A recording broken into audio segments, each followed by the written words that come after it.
Salut à tous, c'est Analyste. On se retrouve pour une nouvelle vidéo Mercato et Fair Play financier. Donc dans cette vidéo, on va évoquer le nouveau Fair Play financier. Donc comme je l'avais expliqué dans un tweet il y a deux ou trois jours, avant les médias d'ailleurs, ce qui était assez étonnant puisque les médias ont repris l'information que le lendemain. Donc le Fair Play financier a été modifié par la Liga. Modifié, et pour une fois il a été modifié en notre faveur.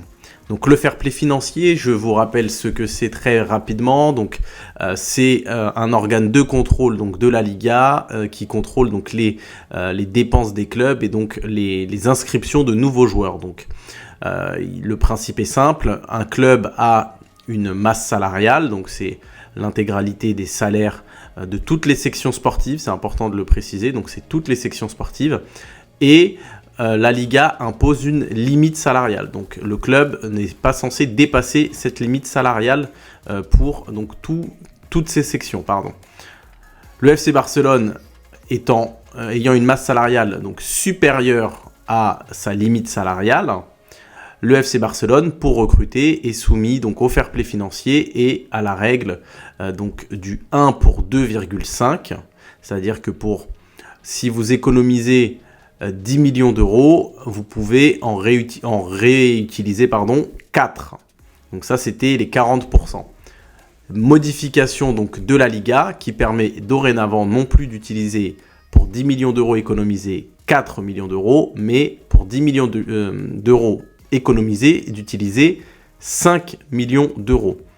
Donc le pourcentage est passé de 40 à 50%. Et pour les joueurs représentant plus de 5% de la masse salariale de l'équipe première, donc c'est le cas notamment de Jordi Alba, le pourcentage était de 50% et il passe maintenant à 60%.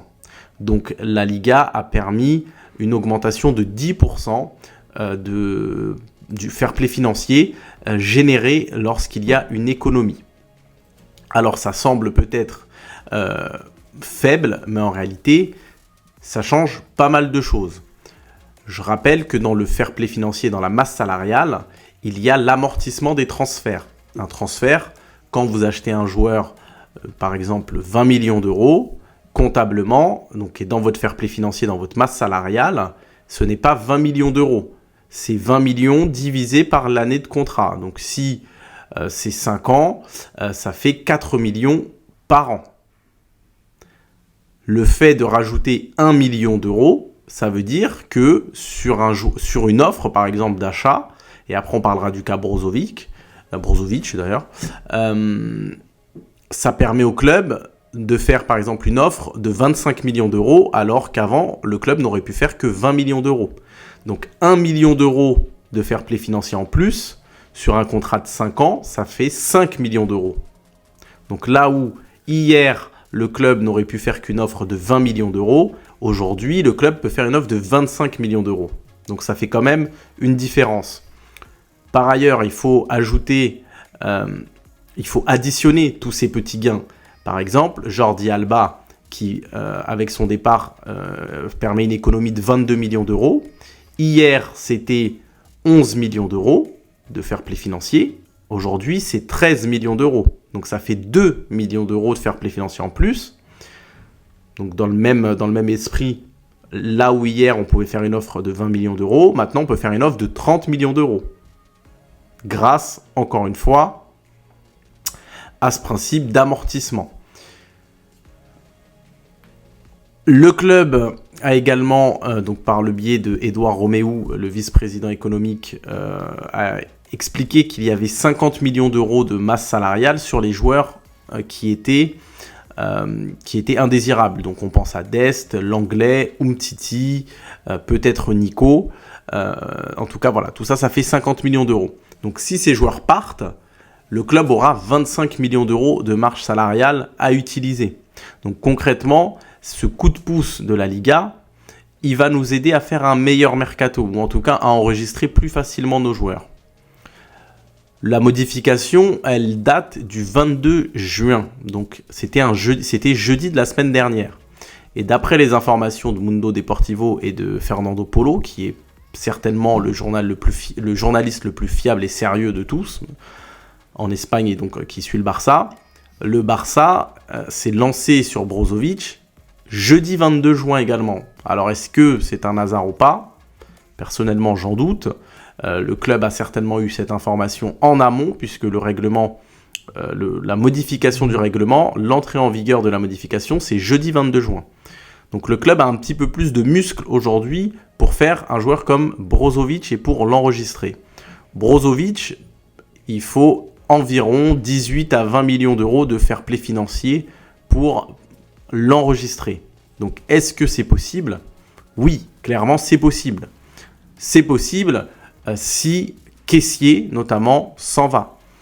S'il s'en va, alors là il y a une offre, on parle d'une offre de 20 millions d'euros. Donc il faut savoir que le fair play financier, donc c'est 50% de l'économie, mais c'est aussi 20% du bénéfice en cas de vente. Donc pour Franck Kessié, une vente à 20 millions d'euros, ça permettrait de faire 4 millions d'euros, donc 20% de 20 millions, donc 4 millions d'euros de fair play financier, plus 50% de son salaire qui est estimé à 12 millions d'euros brut, c'est à peu près le même salaire que prendrait Brozovic.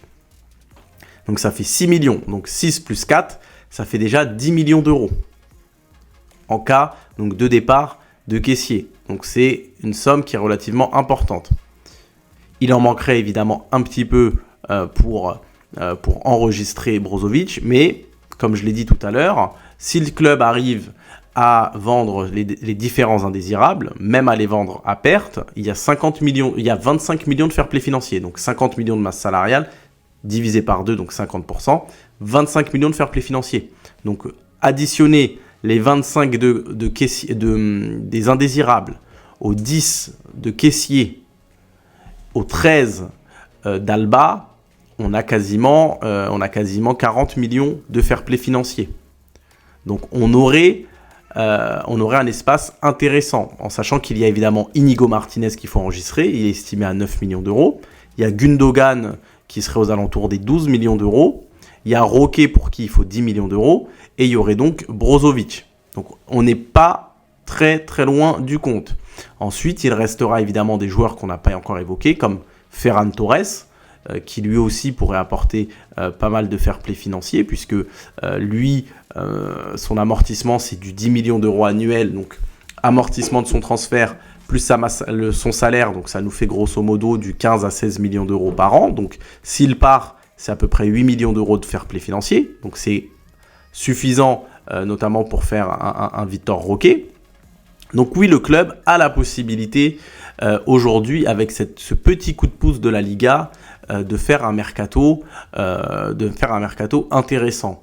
Alors pour ma part, je ne pense pas que le club pourra faire Brozovic et Cancelo, parce que ça va quand même faire une masse salariale importante, et que le club, au-delà du fair play financier, est aussi dans une démarche d'essayer de réduire sa masse salariale. Mais faire Brozovic et Fresneda, qui est suivi, donc le latéral de Valladolid, c'est tout à fait possible. En plus, évidemment, de Vitor Roque, Gundogan et Inigo Martinez, dont on a déjà parlé. Donc le club peut avoir de l'ambition. Maintenant, le club est toujours conditionné par les départs. C'est aussi ça qui, je pense, freine le club dans les arrivées, parce que si on s'engage avec Brozovic, mais que demain, Kessié refuse de partir, bah là, on a un très gros problème. Pareil, si Kessié accepte de partir, mais pas Ferran Torres, c'est un problème. D'ailleurs, on a l'option avec Vitor Roque de ne pas l'enregistrer dans un premier temps, donc de le faire venir en janvier, en se disant que peut-être si Ferran Torres ne veut pas partir en été, s'il ne joue pas d'ici janvier, peut-être qu'il changera d'avis. Toujours est-il que voilà, c'est une bonne nouvelle pour une fois. Moi, ça fait longtemps que je le dis, que je le pense. Il faut arrêter la guerre avec la Liga. On n'est pas en position de leur faire la guerre. On sait que le club s'est retiré notamment de la plainte contre CVC. Est-ce que la Liga a du coup, on va dire, fait un geste aussi de notre côté avec ce petit coup de pouce? Je ne sais pas, je ne suis pas dans les discussions. Toujours est-il que c'est une bonne nouvelle pour nous. Et en plus de ces recrues-là, donc que j'ai déjà évoqué, Brozovic, Fresneda, Gundogan, Inigo et Vitor Roque, le club, on sait, par l'intermédiaire de Deco, suit Arda Güler, le prodige turc, qui a une clause libératoire à 17 millions d'euros. Pour lui, la problématique ne serait pas le fair play financier, puisqu'il serait envisagé potentiellement de le prêter 1 an de plus à Fenerbahçe ou dans un autre club. Or, un joueur qui est prêté n'a pas besoin d'être inscrit, n'a pas besoin de fair play financier. Il augmente la masse salariale parce qu'il a un amortissement, mais pas besoin de l'inscrire. Donc ça nous permet de contourner. Donc moi, j'aimerais que le FC Barcelone fasse un jeune joueur comme Güler ou Gabri Veiga, en plus des joueurs déjà cités. Voilà, donc petite vidéo juste pour revenir sur cette modification du fair play financier, sur ce que ça change pour notre mercato. Voilà, ça ouvre les horizons. Ça va être un mercato évidemment qui va être compliqué parce qu'il faut faire partir les joueurs dans un premier temps, mais le club peut y arriver. Le club, s'il travaille bien, va y arriver, je pense. La direction l'a prouvé déjà, l'a déjà prouvé l'année dernière et au mercato d'hiver de la saison dernière que trouver des solutions, ils savaient faire. Donc, on verra ce que ça va donner, mais gardons espoir. Le mercato ne fait que commencer et on se retrouvera bientôt pour une nouvelle vidéo s'il y a des nouveautés. Merci.